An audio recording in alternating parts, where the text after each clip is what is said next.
Namaskar to my all history loving friends. Today's topic is what is history? Friends, we all have a natural instinct to know about our forefathers, who were they, how was their life. So today I decided to discuss on history itself. What is history? Friends, history studies the legacies of the past. Desire to know about past is the natural instinct of man.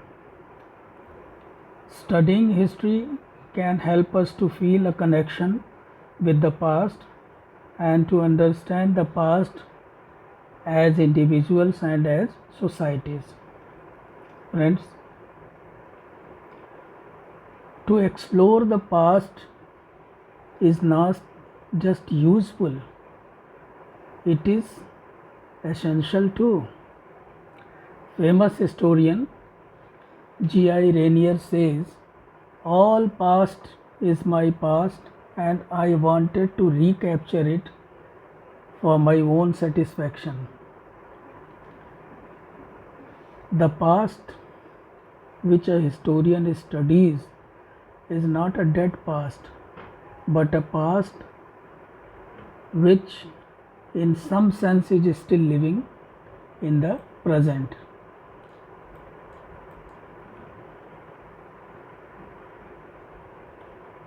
History owes its etymological origin to the Latin word historia and the Greek history, which means a narrative of past events and an inquiry into the past respectively.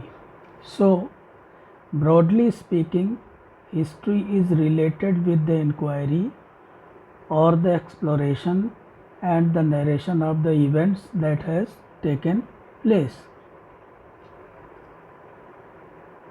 History is the story of deeds, achievements, and experience of man living in a civilized society.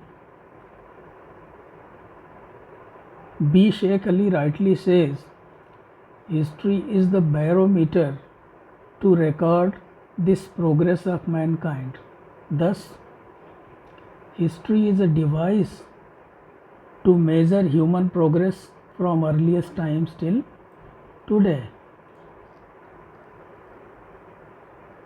Ideally, the subject matter of history is man, and all the man has thought, said, and done since the dawn of civilization. For practical purposes, however, history cannot include every thought, every word, every action, or event in which man has involved. The history that we can know, the history that we can learn and study is therefore something much less comprehensive than history considered as the sum of all past events. Friends, you have heard the name of famous historiographer R.G. Collingwood. He says much the same when he tells that knowing yourself means what you can do, and since nobody knows what he can do until he tries, the only clue to what man can do is what man has done. The oldest historians were the logographers who carried their inquiry beyond both the written record and the oral tradition to a study of world around them. Logographers Who were the logographers? First of all, you must know who were the logographers. Logographers were Greek historiographers. You can say they were the earliest historiographers and chroniclers before Herodotus. They were prose writers in ancient Greece. They wrote history in a condensed manner with short, simple sentences. The logographers produced in simple prose oral traditions and legends relating to the origin of towns, peoples, princes, temples, etc. The logographers mark the transition from myth to history. Logographers mark the transition from myth to history. Now, a pertinent question arises. What would be the nature and objective of inquiry, which is the summum bonum of the historical study? The difference in the nature and the approach of inquiry has brought forth varied interpretations regarding the nature of history. For ancient Hindus, historical inquiry was the part of mythology. The spiritual tradition of India accepts the validity of alternative religious systems, dharma, samavaya. The incarnation of God was the objects of it, and the attainment of salvation or moksha was the motto behind these pursuits. Friends, sublime spirituality, which was the keynote of Indian culture, bore its stamp also on the historical studies. The Hindus painted their past with the colors of divinity and spirituality. They paid much attention on the concepts of soul, God, dharma, etc., and also on high moral values. Vishnu Dharmottar Puran, a supplement to Vishnu Puran and encyclopedic in nature, also confirms this view in the following lines. Isha avatar Vijnanam Mokshadhigam Lakshanam Aitihamitishagyah Samvidur Nayako Vidah. It is mentioned in Vayu Puran that those who have learnt Vedas and Upanishads should complete their knowledge through the study of Puranas by knowing history. There are mentions of word history even in Rig Veda, in Mahabharata, in Nirukta Vyas, and in many other scriptures or Sanskrit scriptures of ancient period. Friends, as far as Muslims are concerned, the Muslim historians considered history as a science and historiography as a part of scientific study. That was why there was a great development of the art of history writing under the Muslim monarchs. The Muslim scholars made efforts to elaborate the nature of history. Though you must have knowledge about some famous Muslim historians like Barni, Abul Fazl, etc. Burney was an outstanding scholar and was an expert in philosophy of history. According to him, history made men wise. They learned much from the experience of others who flourished in the past. He also mentions that a historian must not use exaggerations or hyperboles in his descriptions like poets. Rather, he should be exact in his statement. According to Abul Fazl was the biographer of Akbar. He had written a very famous chronicle of Akbar's time, Akbarnama and Aine Akbari. According to Abul Fazl, history is a unique pearl of science which quells perturbation, physical and spiritual, and gives light to the darkness, internal and external. So, according to Muslim historians, history embodies the knowledge of mankind, other singularities of human existence, and consoles the unfortunate and the grieved. Realization of truth, which is the goal of human life, can be achieved only by the light of reason, and the reason is nourished by a study of the past. In other words, by a study of past history.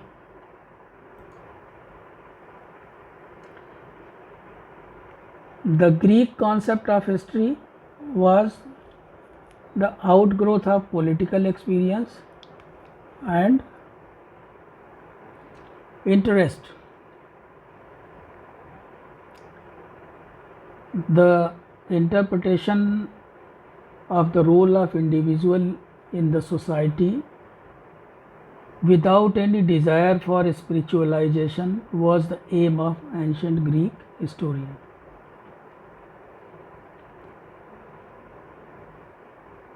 Greeks recognized the importance of first-hand inquiry, which is the root meaning of history. As you know, Herodotus, who was a Greek historian, was known as father of history.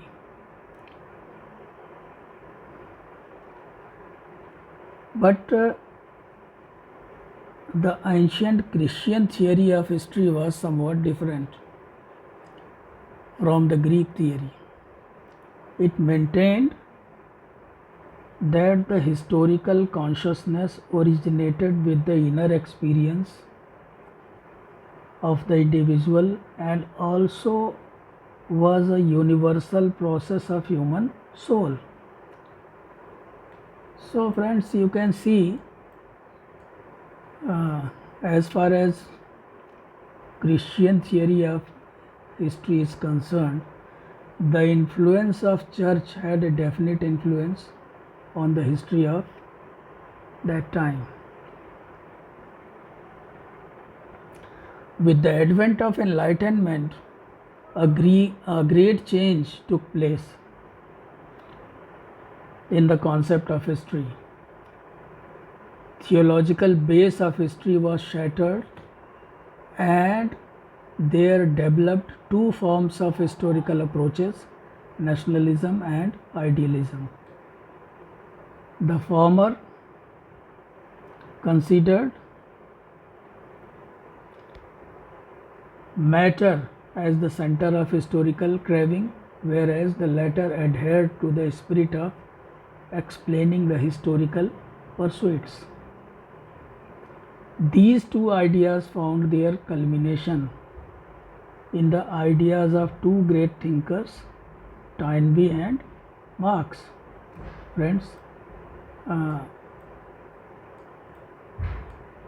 in one of my previous videos, I had told you about the Enlightenment of 18th century.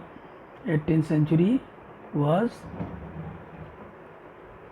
an age of reason, an age of scientific development. So great changes in history writing took place during during 18th century. Toynbee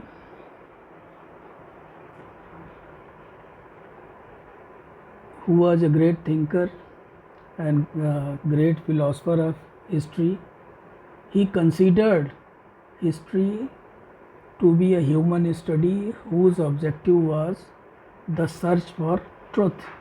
According to Toynbee, history is nothing towards the goal of realizing the supreme significance of the crucifixion of Christ.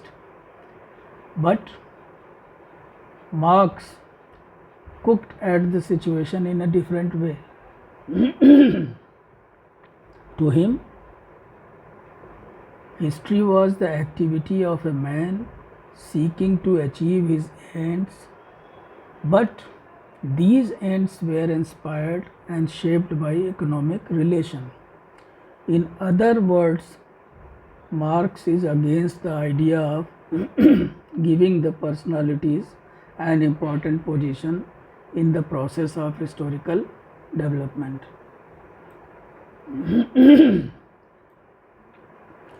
According to Marx, the economic factors are the motivating force behind the social dynamism.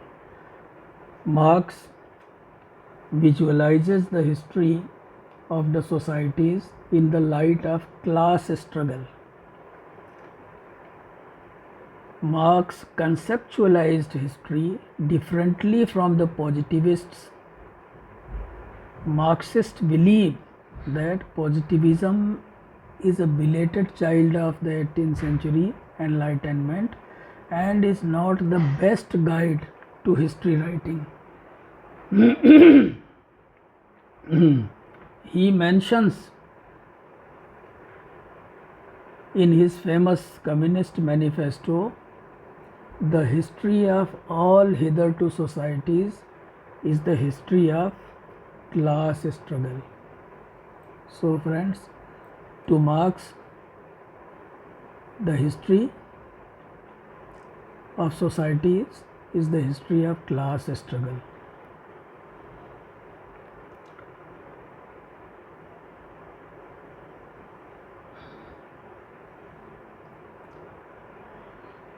This idea has given birth to a new trend in the field of historical studies,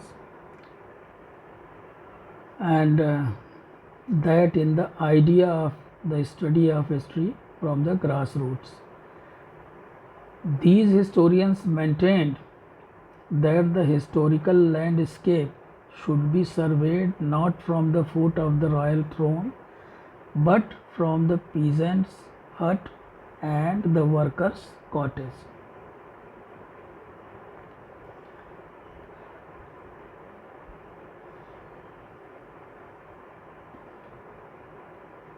Bertrand Russell was a great historian.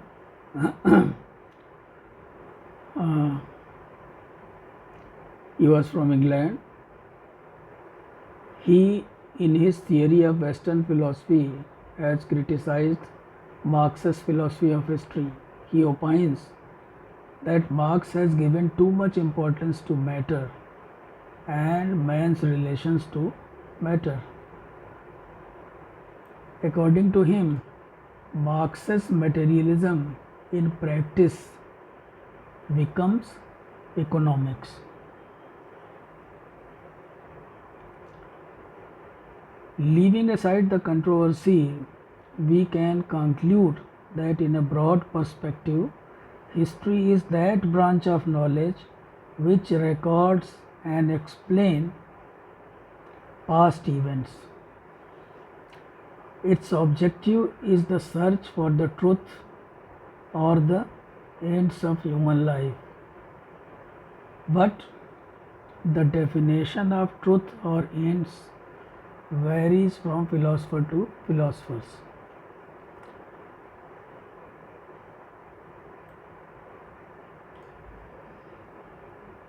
Now, a word is needed about the nature of historical study. What type of knowledge is it? What are the factors necessary in the historical pursuits? Generally, it is considered by the historians as a branch of scientific knowledge. Muslim historians, whether they may be Ziauddin Barni, Abul Fazl, etc., considered history as pure science.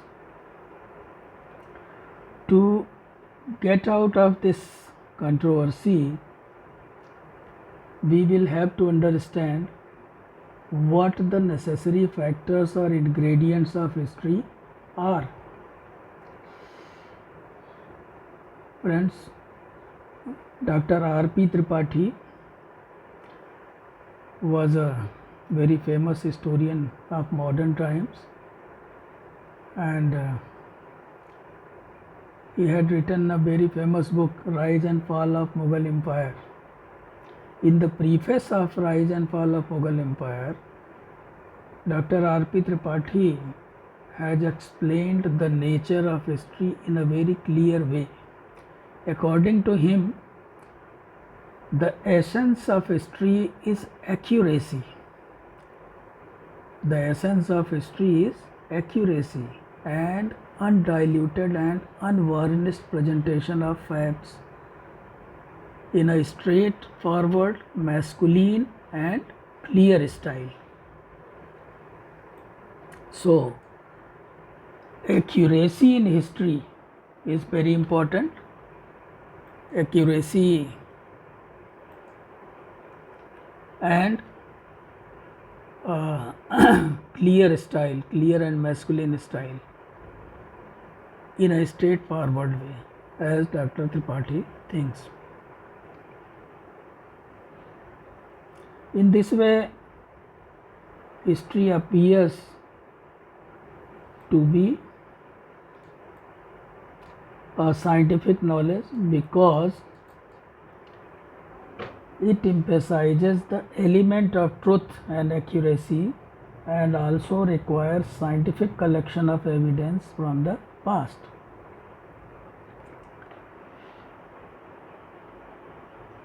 Friends, history is something more than mere narration of events of the past. It is not static in nature. It is the phenomena of progress. It declares that the present is in the iron grip of the past and enable the reader to see the present through the eyes of the past. E.H. Carr, in his book What is History, remarked that history is an unending dialogue between the past and the present.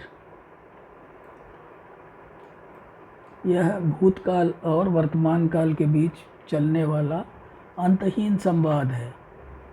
In Hindi,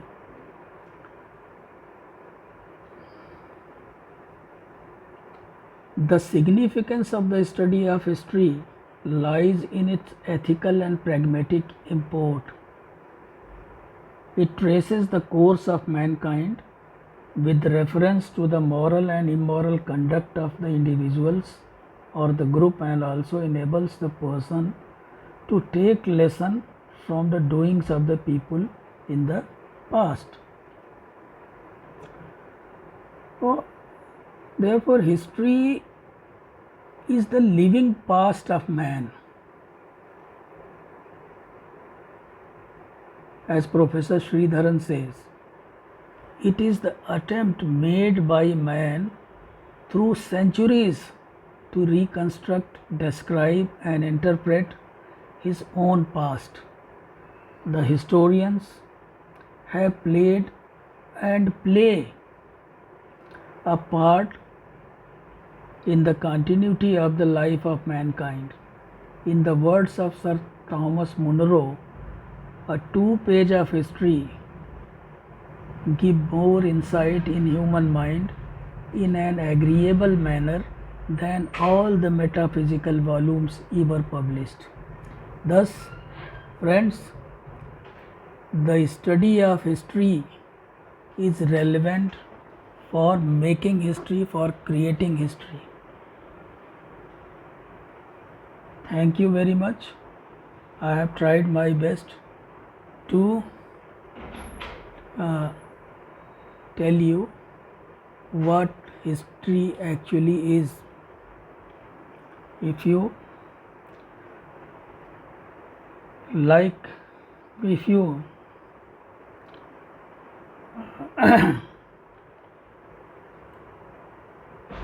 enjoyed this lecture, then please like, comment and subscribe my channel. Thank you very much.